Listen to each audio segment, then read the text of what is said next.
नमस्कार, एनसीईआरटी गुरुजी में आपका बहुत बहुत स्वागत है। यह है class 6 science chapter 4 sorting materials into groups 4.1 objects around us. We saw that our food and clothes have so much variety in them. हमने देखा है कि हमारा खाना और हमारे कपड़ों में बहुत वैरायटी होती है। Not just food and clothes, there is such a vast variety of objects everywhere. केवल खाने और कपड़े में ही नहीं, एक बहुत बड़ी वैरायटी हर जगह है। We see around us a chair, a bullock cart, a cycle, cooking utensils, books, clothes, toys, water, stones and many other objects. हम अपने आसपास ये सारे ऑब्जेक्ट्स जो ऊपर लिस्ट किए गए हैं, ये सारे हम अपने आसपास पाते हैं। All these objects have different shapes, colors and uses.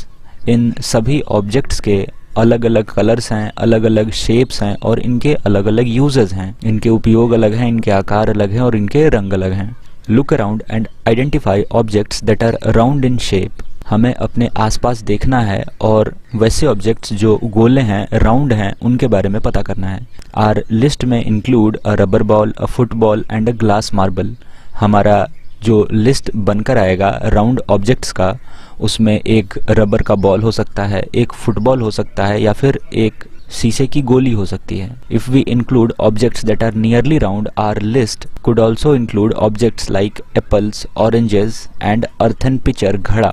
अगर हम वैसे ऑब्जेक्ट्स को भी शामिल करें जो कि लगभग गोले हैं, पूरी तरह गोले नहीं, तो वैसे कुछ ऑब्जेक्ट्स जैसे कि सेब, संतरा और मिट्टी का घड़ा भी हो सकता है, जिन्हें हम इन गोले ऑब्जेक्ट्स की लिस्ट में शामिल कर सकते हैं। Suppose we were looking for objects that are edible. मान लीजिए अगर हम वैसे ऑब्जेक्ट्स को सर्च कर रहे हैं जो खाने लायक हैं। We might include all items that we listed in table 1.1, 1.2 and 1.3 in chapter 1। तो ये खाने वाली चीज़ों के लिस्ट हमने चैप्टर 1 में बनाई थी। टेबल 1.1, 1.2 और 1.3 में हम उन सारी चीज़ों को इंक्लूड कर सकते हैं खाने वाली चीज़ों की लिस्ट में। We might also find that some of those round-shaped objects we just listed out are also in this group. अब इससे पहले जो हमने ग्रुप बनाया गोले ऑब्जेक्ट्स का, राउंड शेप्ड ऑब्जेक्ट्स का, वे कुछ ऑब्जेक्ट्स हमारे इस खाने वाली चीज़ों के लिस्ट में भी आ सकते हैं, जैसे कि सेब, संतरा और भी कुछ फल। Let us say we wish to make a group of objects that are made up of plastic. मान लिया जाए कि हम चीज़ों का एक ऐसा ग्रुप बनाना चाहते हैं जो कि प्लास्टिक से बना हो। Buckets, lunch boxes, toys, water containers, pipes and many such objects में find a place in this group. तो प्लास्टिक से बने चीज़ों के ग्रुप में बकेट, बाल्टी, लंच बॉक्सेस, हमारा लंच बॉक्स प्लास्टिक का बना हो सकता है। टॉयज, खिलौने प्लास्टिक के बने होते हैं। वाटर कंटेनर, पानी रखने के बर्तन प्लास्टिक से बने होते हैं। पाइप्स प्लास्टिक से बने होते हैं और भी ऐसी बहुत सारी चीज़ें हैं जो प्लास्टिक से बनी होती हैं, जो प्लास्टिक से बने ऑब्जेक्ट्स के ग्रुप में आएंगी। There are so many ways to group objects. अब चीज़ों को ग्रुप करने का बहुत सारा तरीका हो सकता है। In the above example we have grouped objects on the basis of their shape और the material they are made from. ऊपर के दो लिस्ट्स जो हमने बनाए, उनमें हमने दो चीज़ों के आधार पर ऑब्जेक्ट्स को ग्रुप किया है। पहला, ऑब्जेक्ट का शेप, हमने राउंड ऑब्जेक्ट्स सर्च करा और उन्हें ग्रुप करा, और दूसरा हमने प्लास्टिक से बने चीज़ों को खोजा, एक खास मटेरियल से बने हुए चीज़ों को ढूंढा। तो ये दो तरीके थे जिनसे हम ऑब्जेक्ट्स को ग्रुप कर सके। All object around us are made of one or more materials. हमारे चारों तरफ जो भी चीज़ें हैं, जो भी ऑब्जेक्ट्स हैं, वो किसी न किसी मटेरियल से बने हैं। These materials may be glass, plastic, metal, would, cotton, paper, mud और सॉयल। ये मटेरियल जो ऑब्जेक्ट्स को बनाते हैं, ये ग्लास हो सकता है, शीशा हो सकता है, मेटल हो सकता है, कोई धातु हो सकता है, प्लास्टिक हो सकता है, लकड़ी हो सकता है, कॉटन हो सकता है, रुई हो सकता है, पेपर हो सकता है, मड हो या सॉयल हो सकता है। Can you think of more example of material? क्या आप ऐसे कुछ और मटेरियल के एग्जाम्पल के बारे में सोच सकते हैं? Activity 1, let us collect as many objects as possible from around us. Each of us could get some everyday objects from home and we could also collect some objects from classroom or from outside the school. इस activity 1 में हम जितनी हो सके चीज़ों को इकट्ठा करने की कोशिश करेंगे। कुछ चीज़ें हम अपने घर से ला सकते हैं, कुछ चीज़ें हमें क्लासरूम में मिल जाएंगी और कुछ चीज़ें हमें स्कूल से बाहर भी मिल सकती हैं। What will we have in our classroom? Classroom में हमें जो चीज़ें मिलेंगी वो है चॉक या पेंसिल, नोटबुक, रबर, डस्टर। तो ये चीज़ें हमें क्लासरूम में मिल सकती हैं। क्लासरूम से बाहर हमें हैमर मिल सकता है, नेल मिल सकता है, कांटी मिल सकती है, सोप मिल सकता है, साबुन मिल सकता है हमारे घर में, स्पोक मिल सकता है, स्पोक ऑफ व्हील, हमारी बाइसिकल का स्पोक मिल सकता है, हमें बैट मिल सकता है जिससे हम खेलते हैं, हमें मैच बॉक्स मिल सकता है, सॉल्ट मिल सकता है घर पे, पोटैटो मिल सकता है घर पे, आलू मिल सकता है, नमक मिल सकता है। तो ये सारी चीज़ें हम अपने आसपास से इकट्ठा कर सकते हैं। We can also list objects that we can think of but cannot bring to classroom. हम ऐसी चीज़ों के बारे में भी सोच सकते हैं जो हम अपने आसपास तो देखते हैं बट अपने क्लास तक नहीं ला सकते। ऐसी कुछ चीज़ें जैसे कि दीवार, वॉल, ट्री, पेड़, डोर्स, दरवाजे, ट्रैक्टर जो हमें दिखाई देता है पर हम उसे क्लासरूम में नहीं ला सकते, रोड जो सड़क है वो भी एक ऑब्जेक्ट है, वो भी एक चीज है जिसे हम क्लासरूम नहीं ला सकते। Separate all objects from this collection that are made from paper और वुड।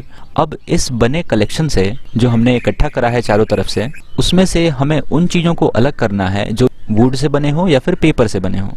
इस तरह से हम अपने लिस्ट से चीजों को दो भाग में बांट देंगे। पहला वो पार्ट होगा जिसमें वो चीज़ें रखी होंगी जो कि पेपर से या वुड से बनी होंगी, और दूसरे लिस्ट में वो चीज़ें होंगी जो पेपर या वुड से बनी नहीं होंगी। This way we have divided all objects into two groups. One group has the objects that are made from paper और wood, while the other group has the objects that are not made from these materials. एक group में वो objects जो paper या would say बने हैं और एक ग्रुप में वो ऑब्जेक्ट्स जो पेपर या वुड से नहीं बने हैं। Similarly we could separate the things that are used for preparing food. इसी तरह हम इस कलेक्शन से उन ऑब्जेक्ट्स को भी अलग कर सकते हैं जो खाना बनाने के काम आते हैं। जैसे कि हमने सॉल्ट कलेक्ट किया है तो सॉल्ट खाना बनाने के काम आता है, इसलिए हम उसे एक अलग ग्रुप में रखेंगे। तो इस तरह से हम अपने कलेक्शन में अलग अलग ग्रुप बनाकर चीज़ों को सेपरेट कर सकते हैं। Let us be a little more systematic. List all objects collected in table 4.1। Try to identify the materials that each one is made of. इसमें हम थोड़ा और अगर सिस्टमैटिक हों तो नीचे हम टेबल 4.1 बनाएंगे और इनमें सारी चीज़ों को लिस्ट करेंगे जो हमने कलेक्ट किया, और ये पता करने की कोशिश करेंगे कि ये ऑब्जेक्ट्स किन चीज़ों से बने हैं। It would be fun to make this a large table. अगर ये टेबल बहुत लंबी बनेगी तो बहुत मज़ा आएगा। Collecting information about as many objects as possible. इस टेबल में जितना हो सके उतना लंबा लिस्ट हमें बनाना है, जितना पॉसिबल हो उतने ऑब्जेक्ट्स के बारे में इंफॉर्मेशंस कलेक्ट करनी है। It may seem difficult to find out the materials out of which some of these objects are made. In such cases, discuss with your friend, teacher and parents to identify the material. हो सकता है कि कुछ objects के बारे में ये जानना कठिन हो कि किस चीज़ से ये बना है, तो इस कंडीशन में आप अपने टीचर या पेरेंट से मदद ले सकते हैं। Objects and the material they are made of. जैसे कि यहाँ दो एग्जाम्पल इन्होंने दे रखा है, जैसे कि प्लेट और थाली। तो प्लेट हमारा स्टील से बना हो सकता है, ग्लास से बना हो सकता है, प्लास्टिक से बना हो सकता है, या फिर किसी और भी चीज़ से बना हो सकता है। जैसे कि फॉर एग्जांपल एक ऑब्जेक्ट है पेन, तो पेन या तो प्लास्टिक से बना हो सकता है या फिर मेटल का बना हो सकता है। तो इसी तरह हमें और भी ऑब्जेक्ट्स के लिस्ट बनाने हैं और पता करना है कि वो ऑब्जेक्ट किस चीज़ से बना हो सकता है। Activity 2, table 4.2 lists some common material. You can also add more material in column 1 that are known to you.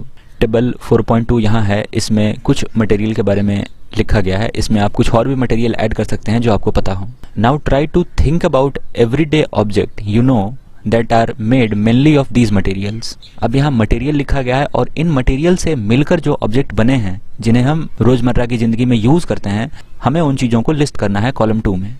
Different type of objects that are made of same material. For example यहाँ material में wood लिखा गया है, तो लकड़ी से जो चीज़ें बनी हैं जैसे कि टेबल बना है, चेयर बना है, प्लॉ बना है, हमारी बैलगाड़ी बनी है, बैलगाड़ी के चक्के बने हैं, तो ये वो चीज़ें हैं जो वुड से बनी है। उसी तरह नीचे है पेपर, तो पेपर से जो चीज़ें बनी हैं जैसे कि किताबें, नोटबुक्स, न्यूज़पेपर, टॉयज़, कैलेंडर्स, तो ये सारी चीज़ें पेपर से बनी हैं।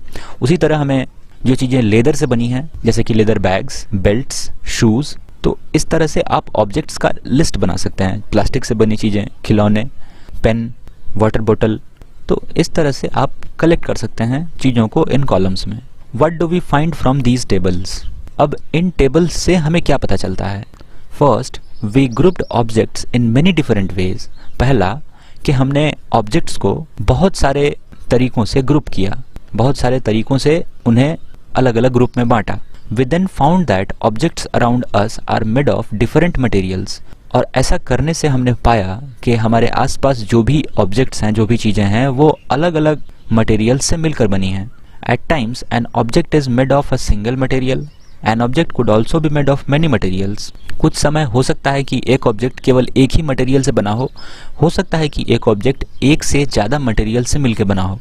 And then again one material could be used for making different objects. और ऐसा भी हो सकता है कि एक खास मटेरियल बहुत सारे ऑब्जेक्ट को बनाने के काम में है, जैसे कि वुड हमारा टेबल बनाने के काम में आता है, चेयर बनाने के काम में आ गया, बुल्लॉक कार्ट बनाने के काम में आ गया, उसके पहिए बनाने के काम में आ गया। तो इसी तरह एक मटेरियल बहुत सारी चीज़ों को बनाने के काम में आ सकता है, या फिर कोई एक ऑब्जेक्ट बहुत सारे मटेरियल से मिलकर बना हो सकता है। What decides which material should be used for making any given object? अब हमें ये बात कैसे पता चलेगी कि किसी एक खास ऑब्जेक्ट को बनाने के लिए कौन सा मटेरियल यूज किया जाना चाहिए? It seems that we need to know more about different materials.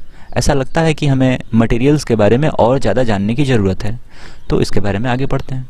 4.2 Properties of Materials. Have you ever wondered why a tumbler is not made with a piece of cloth? क्या आपने कभी सोचा है कि एक ग्लास या फिर कोई भी लिक्विड रखने का कंटेनर कपड़े से क्यों बना नहीं होता? Recall our experiments with piece of cloth in chapter 3. Chapter 3 में जो कपड़े के टुकड़े से हमने एक्सपेरिमेंट किया था वो आप याद करें। And also keep in mind that we generally use a tumbler to keep a liquid. Chapter 3 के एक्सपेरिमेंट को याद करें और ये भी याद करें कि टम्बलर लिक्विड रखने के लिए बना एक कंटेनर है। Therefore would it not be silly if we were to make a tumbler out of cloth? तो क्या ये मूर्खता नहीं होगी कि लिक्विड रखने के लिए हम एक कपड़े का जार बनाएं? तो लिक्विड कपड़े से बाहर आ जाएगा। इसीलिए हम एक टम्बलर को, एक लिक्विड रखने के कंटेनर को कपड़े से नहीं बना सकते। उसके लिए हमें कोई दूसरा मटेरियल चूज करना पड़ेगा ताकि लिक्विड स्पिल नहीं हो उस मटेरियल से। What we need for a tumbler is glass, plastic, metal और such other material that will hold water. तो एक टम्बलर बनाने के लिए हम या तो प्लास्टिक का इस्तेमाल करें, ग्लास का इस्तेमाल करें, मेटल का इस्तेमाल करें जो कि पानी को होल्ड करके रख सके, लिक्विड को होल्ड करके रख सके। कपड़े में अगर लिक्विड को डालेंगे तो वो कपड़े से बाहर आ जाएगा, इसलिए कपड़ा टम्बलर बनाने के लिए एक आइडियल मटेरियल नहीं है। तो यही कुछ ग्राउंड है जिसपे हम मटेरियल का सिलेक्शन करते हैं कि किस चीज़ को बनाने के लिए हमें कैसा मटेरियल चाहिए। Similarly, it would not be wise to use paper-like material for cooking vessels. तो खाना बनाने के बर्तन के लिए हमें कागज का इस्तेमाल नहीं करना चाहिए क्योंकि कागज आग पे रखते ही जल जाएगा। तो हमें मटेरियल का सिलेक्शन वाइजली करना है कि किस चीज़ को बनाने के लिए कौन सा मटेरियल यूज़ किया जाए। We see then that we choose a material to make an object depending on its properties and the purpose for which object is to be used. अब कौन सा मटेरियल ऑब्जेक्ट बनाने के लिए चूज़ किया जाए उसके लिए हम दो बातों का ध्यान रखते हैं। पहला कि उस मटेरियल की प्रॉपर्टी क्या है, और दूसरा जो ऑब्जेक्ट हम बनाने जा रहे हैं उसका पर्पस क्या है, मतलब जो ऑब्जेक्ट बनने वाला है उससे हम क्या काम लेने जा रहे हैं। इस पे डिपेंड करेगा कि हम उसे किस मटेरियल से बनाएंगे। So what are all the properties of materials that would be important for their uses? Some properties are discussed here. तो मटेरियल की कुछ प्रॉपर्टी यहाँ डिस्कस की गई है। मटेरियल की पहली प्रॉपर्टी है appearance. Materials usually look different from each other. अब ये जो मटेरियल है जो ऑब्जेक्ट बनाने के काम आते हैं ये एक दूसरे से अलग दिखते हैं। Would look very different from iron. लकड़ी लोहे से बिल्कुल अलग दिखता है। Iron appears different from copper और एल्यूमिनियम। एल्यूमिनियम और कॉपर से आयरन बिल्कुल अलग दिखता है। लोहा कॉपर और एल्यूमिनियम से बिल्कुल अलग दिखता है। At the same time there may be some similarities between iron, copper and aluminium that are not there in wood. अब लोहे, एल्यूमिनियम और कॉपर में कुछ सिमिलरिटी भी है जो कि वुड में नहीं है, लकड़ी में नहीं है, क्योंकि ये तीनों मेटल हैं। Activity 3, collect small pieces of different materials, paper, cardboard, would, copper wire, aluminium sheet, chalk. Do these appear shiny? तो हमें ये चीज़ें कलेक्ट करनी है, paper, cardboard, would, copper wire, aluminium sheet, chalk, और पता करना है कि क्या ये चीज़ें चमकदार मालूम पड़ रही हैं, क्या ये चीज़ें शाइनी हैं। Separate the shiny materials into a group. अगर कुछ चीज़ें शाइनी हैं तो आप उन्हें एक अलग ग्रुप में रखें। Now observe as the teacher cuts each material into 2 pieces and look at the freshly cut surface. अब हमारे टीचर इन मटेरियल्स को 2 भागों में काटेंगे और हमें ये देखना है कि क्या कटने के बाद जो नया सरफेस दिखाई दे रहा है क्या वो शाइनी है। Does the freshly cut surface of some of the material appear shiny? तो बिल्कुल हाँ, जैसे ही आप इन मटेरियल्स को 2 भागों में काटेंगे तो आपको जो कटा हुआ नया सरफेस मिलेगा वो चमकदार मिलेगा कुछ मटेरियल्स में। Include these objects into the group of shiny materials. अब अगर ये ऑब्जेक्ट आपके नॉन शाइनी मटेरियल वाले ग्रुप में था तो आप इसे शाइनी मटेरियल वाले ग्रुप में ऐड कर दें। Do you notice such a shine और lustre in other material? Cut them anyway as you can. क्या आपको ऐसी चमक कुछ और मटेरियल में भी दिखाई देती है? तो अगर आप उन्हें काट कर देख सकते हैं तो देखें। Repeat this in the class with as many materials as possible and make a list of those with and without luster। आप जितनी ज़्यादा मटेरियल के साथ इस लस्टर वाले टेस्ट को, इस चमक वाले टेस्ट को करके देख सकते हैं देखें, और चमकीले और बगैर चमकीले ऑब्जेक्ट को आप अलग अलग ग्रुप में रखें। Instead of cutting, you can rub the surface of the material with sandpaper to see if it has luster। अगर आप किसी ऑब्जेक्ट को काट नहीं पाते हैं उसके लस्टर को टेस्ट करने के लिए तो आप उसे सैंड पेपर से रगड़ के भी देख सकते हैं, आपको लस्टर दिखाई देगा, आपको चमक मालूम पड़ेगी। तो यहाँ फिगर में दिखाया गया है कि एक मटेरियल को काटा गया है और उससे हमें लस्टर चमक पता चल रही है। Materials that have lustre are usually metals. वैसे मटेरियल्स जिनमें चमक है वो आमतौर पर मेटल होंगे। Iron, copper, aluminium and gold are example of metals. Metal के कुछ एग्जाम्पल जैसे कि आयरन, कॉपर, एल्यूमिनियम और गोल्ड हैं। Some metals often lose their shine and appear dull because of action of air and moisture on them.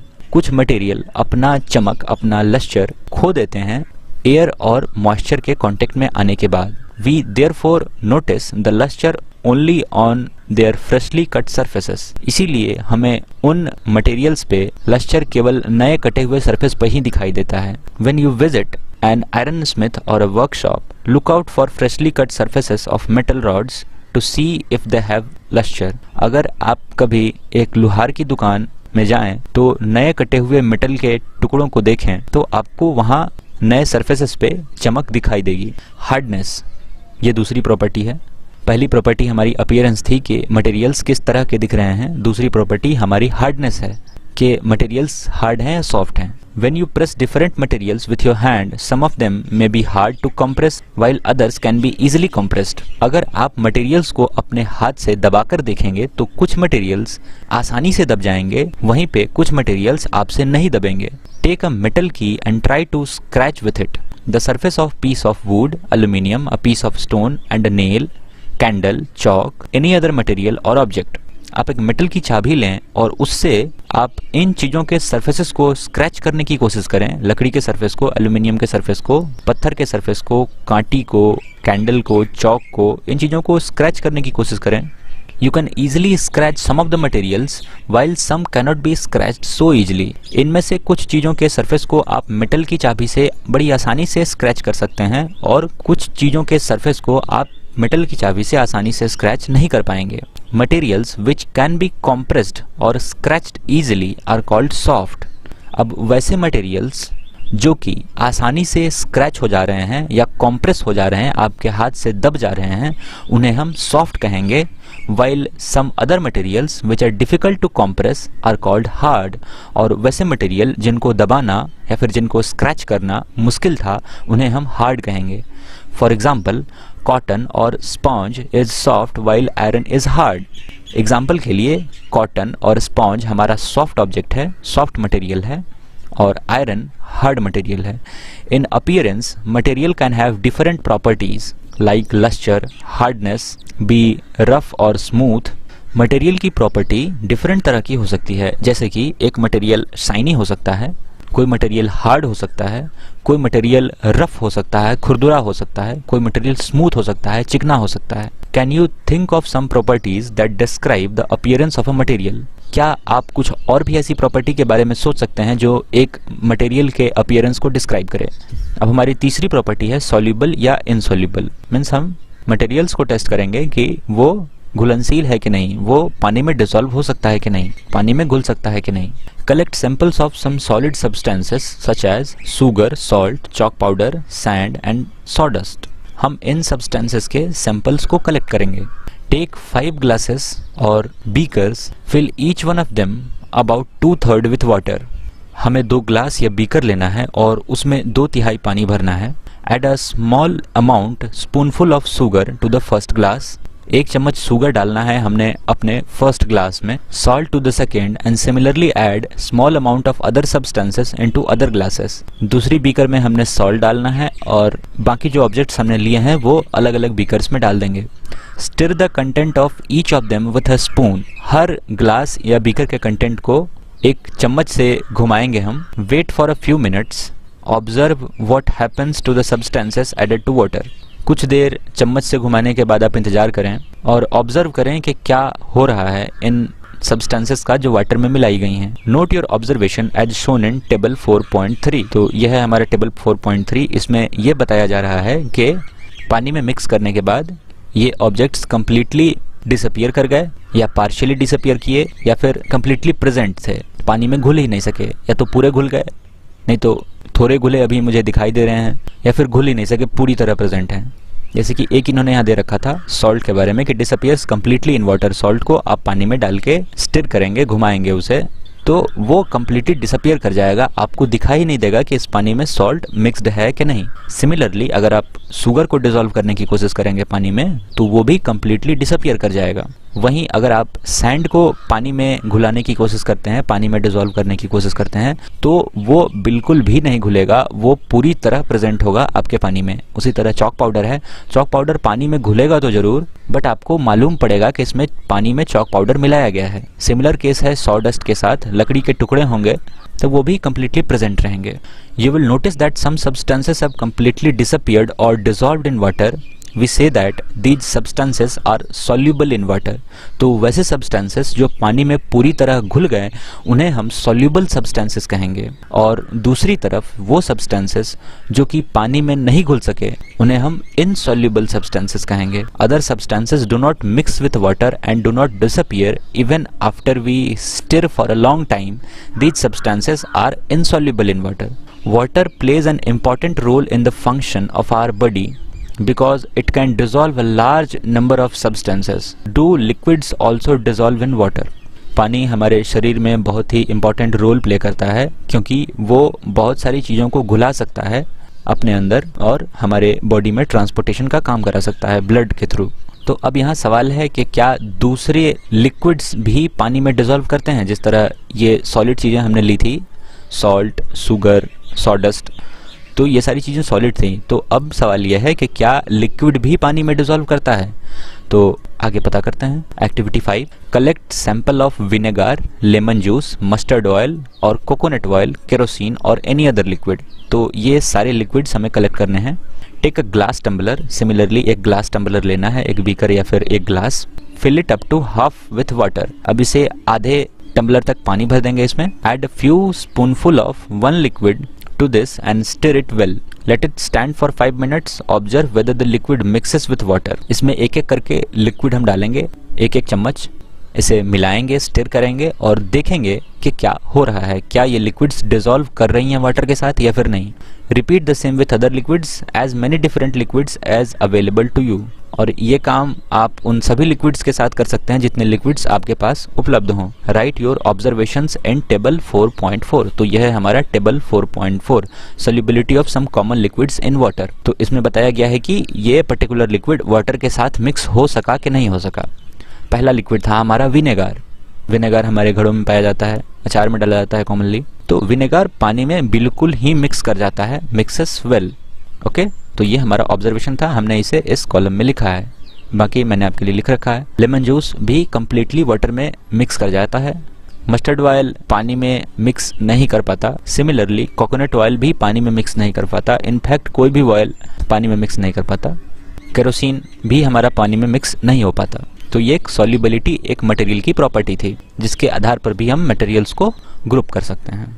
Some gases are soluble in water whereas others are not. कुछ gases भी हैं जो water में soluble हैं। Water usually has small quantities of some gases dissolve in it. पानी में gases की कुछ क्वांटिटी उपलब्ध होती है जो पहले से डिसॉल्व होती है। For example, oxygen gas is dissolved in water which is very important for the survival of animals and plants that live in water. पानी में ऑक्सीजन पहले से घुला होता है और ये ऑक्सीजन पानी में रहने वाले जीवों और पौधों के जीवन के लिए काफ़ी इंपॉर्टेंट है। ऑब्जेक्ट्स में फ्लोट और सिंक इन वाटर। अब एक ऑब्जेक्ट या तो पानी पे तैर सकता है या डूब सकता है। While doing activity 4, you might have noticed that insoluble solid separate out from water. जब आप एक्टिविटी 4 कर रहे थे तब आपको पता चला होगा कि जो इनसॉल्युबल सॉलिड है, जो पानी में नहीं मिल सके, वो पानी से पूरी तरह अलग किए जा सकते हैं या फिर अलग थे। You may have also noticed that with some liquids in activity 5, some of these materials that do not mix with water floated to the surface of water. Activity 5 में आपने देखा होगा कि जो ऑयल्स या फिर जो भी मटेरियल वाटर में मिक्स नहीं कर सके वो पानी के सरफेस पे फ्लोट कर रहे थे, तैर रहे थे। Others may have sunk to the bottom of the tumbler, right. और वैसे भी कुछ ऑब्जेक्ट होंगे जो पानी के साथ मिक्स नहीं हो सके और वे पानी में पूरी तरह डूब गए, बॉटम में जाके बैठ गए। We notice many example of objects that float in water or sink. तो हमें ऐसे बहुत सारे ऑब्जेक्ट मिल जाएंगे जो पानी में या तो तैरते हैं या फिर डूब जाते हैं। Dried leaves fallen on the surface of a pond, a stone that you throw into the pond, drops of honey that you let fall into a glass of water. What happens to all these? अगर एक पेड़ का सूखा पत्ता एक पोखरे के पानी पे गिरता है तो वो आमतौर पे तैरता है। अगर आप एक पत्थर पोखरे में मारोगे तो वो पत्थर डूब जाएगा। अगर आप पानी में शहद की कुछ बूंदे गिराओगे तो वो पानी में मिक्स हो जाएगा, डूब जाएगा। तो इन सारी चीज़ों के साथ ये कुछ होगा। Bujo would like you to give him 5 examples each of objects that float and those that sink in water. Bujo चाहेगी कि आप कुछ 5 एग्जाम्पल ऐसे बताएं जो या तो पानी में डूब जाते हों या फिर पानी में तैरते हों। तो पानी में तैरने वाले कुछ ऑब्जेक्ट जैसे कि प्लास्टिक के खिलौने, हमारा बोट, पानी में डूब जाने वाले ऑब्जेक्ट पत्थर, मेटल। तो इस तरह से आप अपनी लिस्ट बना सकते हैं। हमारी अगली प्रॉपर्टी है ट्रांसपेरेंसी। मटेरियल्स ट्रांसपेरेंट है या नहीं, इस आधार पे भी हम मटेरियल्स को ग्रुप कर सकते हैं। You may have played the game of hide and seek. आपने लुका छुपी का गेम खेला होगा अपने दोस्तों के साथ। Think of some places where you would like to hide. कुछ ऐसे जगहों के बारे में सोचें जहां आप छुपना पसंद करेंगे, so that you are not seen by others, ताकि आप दूसरों के द्वारा पकड़े न जा सकें। Why did you choose those places. अब आप उन जगहों को क्यों चुनेंगे। Would you have tried to hide behind a glass window. क्या आप शीशे की खिड़की के पीछे छुपना पसंद करेंगे। Obviously not, as your friends can see through that and spot you. अगर आप शीशे की खिड़की के पीछे छुपेंगे तो आपके दोस्त आपको आसानी से स्पॉट कर लेंगे और आप पकड़े जाएंगे। Can you see through all the materials. अब जैसे कि ग्लास विंडो के आर पार देखा जा सकता है, तो क्या आप हर मटेरियल के आर पार देख सकते हैं। नहीं देख सकते। Those substances or material through which things can be seen are called transparent. तो वैसे सब्सटेंसेस या मटेरियल जिसके आर पार आप देख सकते हो उन्हें हम ट्रांसपेरेंट कहते हैं, और वैसे सब्सटेंसेस जिनके आर पार आप नहीं देख सकते हो उन्हें हम ओपेक कहते हैं, और जिनके आर पार आप पार्शियली देख पाते हो उन्हें हम ट्रांसलूसेंट कहते हैं। अब ट्रांसपेरेंट का यहाँ कुछ एग्जाम्पल दे रखा है, जैसे कि ग्लास, वाटर, एयर, कुछ प्लास्टिक। ये एग्जाम्पल हैं ट्रांसपेरेंट मटेरियल्स के। Shopkeeper usually prefer to keep biscuits, sweets and other eatables in transparent container of glass or plastic so that buyers can easily see these items. दुकानदार अपनी दुकान में चीज़ों को शीशे या ट्रांसपेरेंट प्लास्टिक के कंटेनर्स में रखते हैं ताकि जो कस्टमर्स हैं वो उन चीज़ों को देख सकें और ख़रीद सकें। On the other hand, there are some materials through which you are not able to see. These materials are called opaque. तो वैसे मटेरियल जिनके थ्रू आप नहीं देख सकते हो उन्हें हम ओपेक कहते हैं। You cannot tell what is kept in a closed wooden box, a cardboard, carton और अ मेटल कंटेनर। आप नहीं बता सकते कि एक लकड़ी के बक्से में क्या रखा गया है, एक कार्डबोर्ड के कार्टून में क्या रखा गया है, या फिर एक लोहे के कंटेनर में क्या रखा गया है। उसके अंदर की चीज़ों को देख के आप नहीं बता सकते। तो ये एग्जाम्पल हैं ओपेक ऑब्जेक्ट्स के। Wood, cardboard and metals are example of opaque materials. Do you find that we can group all material and objects without any confusion as either opaque or transparent? तो हम बिना किसी confusion के किसी भी object को opaque या transparent के फॉर्म में कैटेगराइज कर सकते हैं बड़ी आसानी से। Activity 6, take a sheet of paper and look through it towards a light bulb. एक पेपर का शीट लें और उससे देखने की कोशिश करें एक लाइट बल्ब को। Make a note of your observation, और आपने क्या देखा इसको नोट करें। Now put 2 to 3 drops of some oil and spread it on the sheet of paper. अब 2-3 बूंद तेल के उस पेपर पे ड्रॉप करें और ड्रॉप का जो स्पेस बना पेपर का उसके थ्रू देखने की कोशिश करें। Look again towards the light bulb through the portion of paper on which the oil has been spread. Oil जहां स्प्रेड किया गया है उस पोर्शन के थ्रू देखने की कोशिश करें और अपना ऑब्जर्वेशन नोट करें। Do you find that the bulb is more clearly visible than before. तो जब ऑयल स्प्रेड नहीं किया गया था उससे अच्छा देख पा रहे होंगे आप जब ऑयल स्प्रेड कर दिया गया। But can you see clearly through the oiled paper. But क्या आप ऑयल्ड पेपर के थ्रू क्लियरली देख पा रहे हो? तो आप ऑयल्ड पेपर के थ्रू क्लियरली नहीं देख पाओगे। Is everything on the other side of it visible. क्या ऑयल पेपर के थ्रू दूसरे तरफ की चीजें पूरी तरह से विजिबल हैं? तो नहीं विजिबल हैं। Perhaps not. The material through which object can be seen but not clearly are called translucent. तो वैसे ऑब्जेक्ट्स जिनके थ्रू आप देख तो पाते हो बट क्लियरली नहीं देख पाते तो उन्हें हम ट्रांसलूसेंट कहेंगे। Remember that oily patch on paper when we tested food item for presence of fat. याद करें जब हमने प्रेजेंस ऑफ फैट का टेस्ट किया था ऑयली पेपर के through, that was translucent too, तो वो भी ट्रांसलूसेंट था। Can you think of some more example of translucent material. तो क्या आप ट्रांसलूसेंट मटेरियल के कुछ और एग्जाम्पल्स पता कर सकते हो? तो देखिए नीचे एक एग्जाम्पल दिया गया है। We can therefore group material as opaque, transparent और ट्रांसलूसेंट। तो हम आसानी से ऑब्जेक्ट्स को ट्रांसपेरेंट, ओपेक और ट्रांसलूसेंट में ग्रुप कर सकते हैं। Paheli suggests covering the glass of torch with your palm at a dark place, switch on the torch and observe the other side of the palm. इस तरह से टॉर्च के ऊपर अपना हाथ रखें और टॉर्च को जलाएं तो आपको अपनी हथेली दिखाई देगी। तो ये एक ट्रांसलूसेंट ऑब्जेक्ट का एग्जाम्पल हो सकता है। Whether palm of your hand is opaque, transparent और ट्रांसलूसेंट। तो ट्रांसलूसेंट कह सकते हैं इसे क्योंकि पार्शियली हम लाइट को देख पा रहे हैं अपने हाथ के through. We learn that materials differ in their appearance and the way they mix in water और अदर लिक्विड।